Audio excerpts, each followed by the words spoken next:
Mungkin banyak di antara kalian yang tahu kalau saya adalah penggemar Nexus.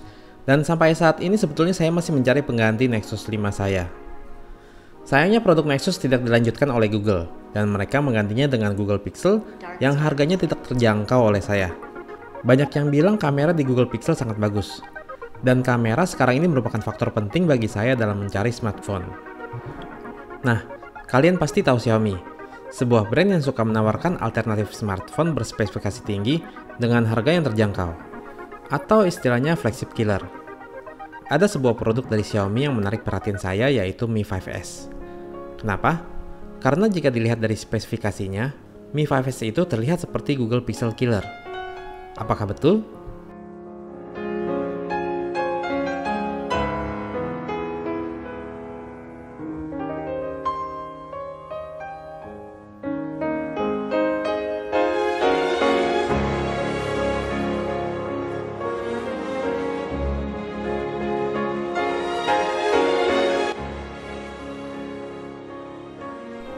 Pertama kali megang device ini, saya cukup terkesan. Karena looks dan feel-nya sangat terasa premiumnya. Metalnya bagus, tapi sayangnya saya dapat yang polos. Karena sepertinya ada yang berfinishing garis-garis. Build quality-nya menurut saya cukup kokoh. Terus bodi belakang ini, kalau dilihat agak mirip sama iPhone 6, terutama karena garis antenanya. Terus bagian sampingnya ini melengkung, dan letak tombol power dan volumenya itu ada di bagian sisi melengkungnya. Kalau menurut saya sih jadinya agak kurang enak dipencet pakai tangan kanan. Kalau pakai tangan kiri sih nggak masalah. Bagian depannya juga kelihatan cukup bagus karena terlihat nggak ada bezel. Kaca 2.5D-nya juga bikin kelihatan premium.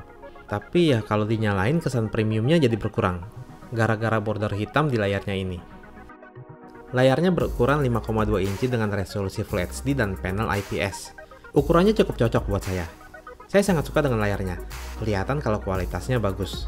Dari reproduksi warnanya, viewing angle, dan tingkat kecerahannya yang lumayan tinggi. Ya kelihatan bukan layar murahan lah. Tapi ada kekurangan yang cukup mengganggu saya. Pas nge-slide ke kanan atau ke kiri, malah sering jadinya slide ke atas atau ke bawah. Ini cukup mengganggu pas saya hapus notifikasi. Slide di aplikasi seperti Spotify misalnya. Dan nge-slide multiple foto di Instagram. Pas saya cek sebetulnya tidak ada masalah dengan layar HP saya. Dan ternyata banyak yang merasakan hal yang sama juga. Jadi sepertinya ini adalah bugs. Mengenai layarnya, sampai saat ini masih menjadi misteri apakah pakai Gorilla Glass atau tidak. Terus di versi 128GB ada fitur 3D Touch. Di versi 64GB yang saya pegang sih nggak ada, atau lebih tepatnya nggak dinyalain.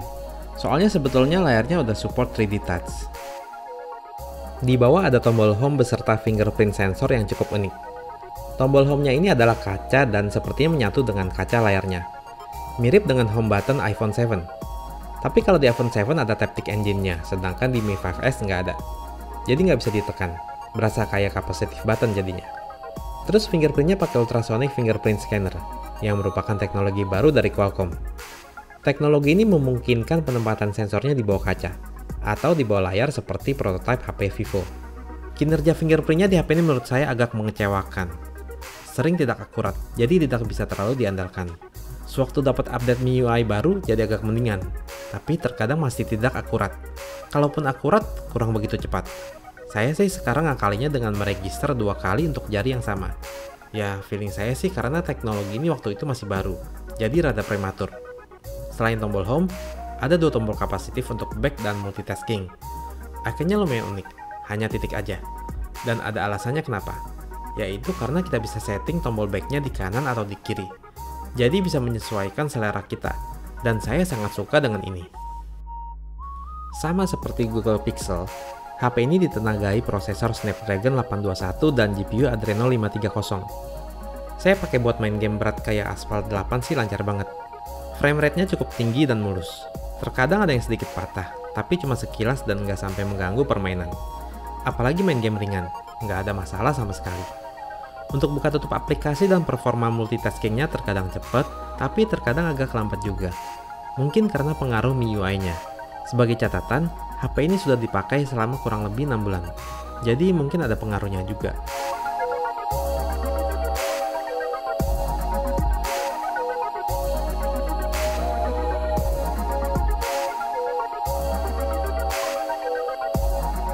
Ada berbagai versi RAM dan ROM yang beredar.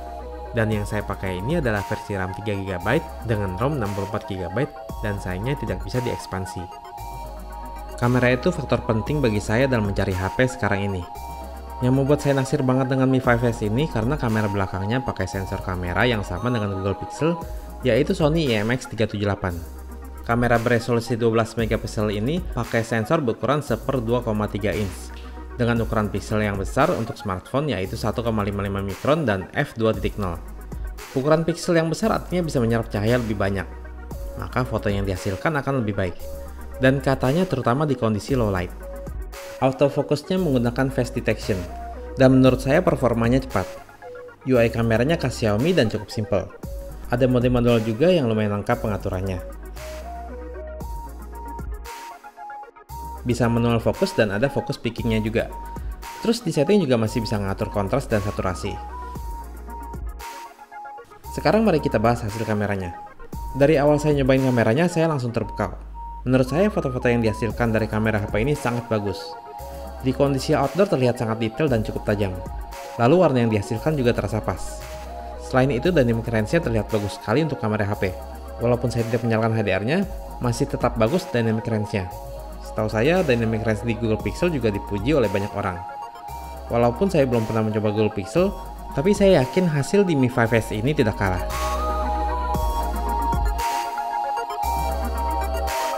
Kalau saya bandingkan sama iPhone 7 dengan mode HDR off, terlihat kalau Mi 5S cenderung underexposed di bagian yang gelap. Tapi di bagian terang, contohnya langit, exposure-nya pas. Tapi kalau ngadu dengan mode HDR on sih menurut saya jauh lebih oke Mi 5S. Salah satu yang juga dipuji di Google Pixel adalah Auto HDR Plus-nya. Nah, mode HDR atau pas nyalain Auto HDR di HP ini menurut saya hasil fotonya juga bagus. Tapi sepertinya di Mi 5S ini belum sempurna. Terkadang di beberapa kondisi, kamera menghasilkan foto yang seperti ini. Di kondisi ini memang dynamic range-nya sangat tinggi. Tapi di bagian yang gelap terkadang jadi sangat noisy. Tapi nggak selalu kayak gini ya. Semoga bisa diperbaiki oleh Xiaomi di update selanjutnya. Nah, di kondisi indoor selain terkadang ada masalah kayak tadi, hasilnya menurut saya tergolong bagus juga. Masih cukup tajam dan saya masih sangat puas dengan hasilnya.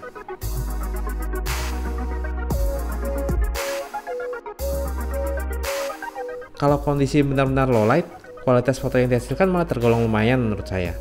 Tidak sewah seperti yang dijanjikan oleh Xiaomi. Kalau saya bandingkan dengan Galaxy S7, foto di Mi 5S ini lebih noisy, walaupun tidak terlalu parah. Mungkin karena bukaan atau f di S7 lebih lebar dan pixel size-nya masih tergolong besar. Tapi overall di kondisi low light saya masih cukup puas. Kamera depannya beresolusi 4MP. Kelihatannya kecil memang, tapi pixel size-nya sangat besar, yaitu 2 mikron. Ukuran sensornya sepertiga inch dengan bukaan f2.0. Jadi kelihatannya ini adalah kamera ultra pixel yang digunakan di HTC One dulu. Menurut saya kualitas kamera depannya sangat bagus.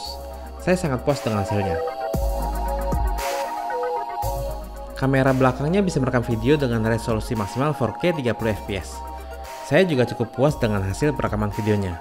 Terlihat tajam dan detail juga, walaupun memang tidak setajam perekaman video pada iPhone. Dynamic range-nya juga bagus. Lalu di kondisi indoor juga menurut saya masih tergolong baik.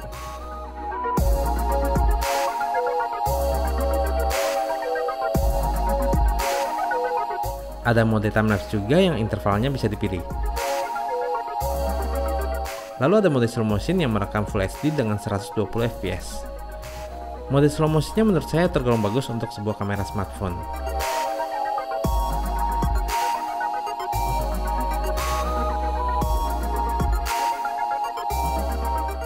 Lalu yang saya temukan, sewaktu merekam slow motion atau 4K, terkadang ada stutter.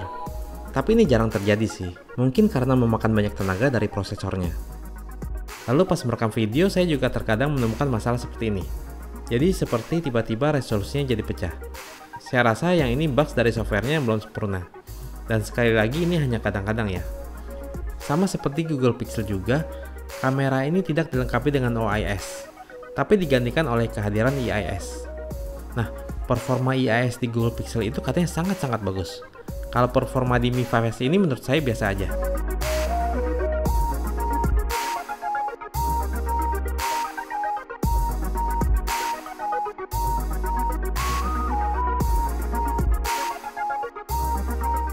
Xiaomi Mi 5S dilengkapi baterai dengan kapasitas 3200 mAh.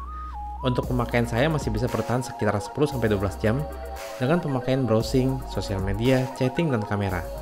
Mi 5S sudah memakai port USB Type-C dan sudah mendukung Quick Charge 3.0.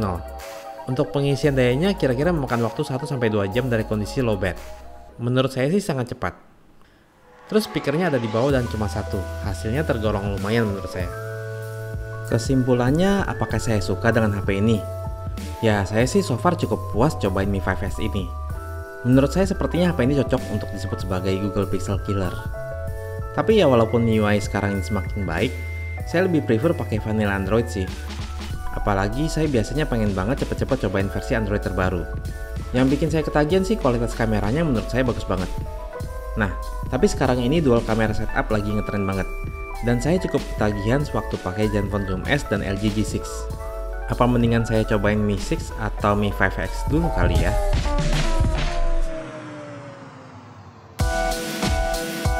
Terima kasih sudah meluangkan waktu untuk nonton video ini. Kalian boleh like atau dislike video ini, dan jangan lupa juga untuk subscribe channel ini.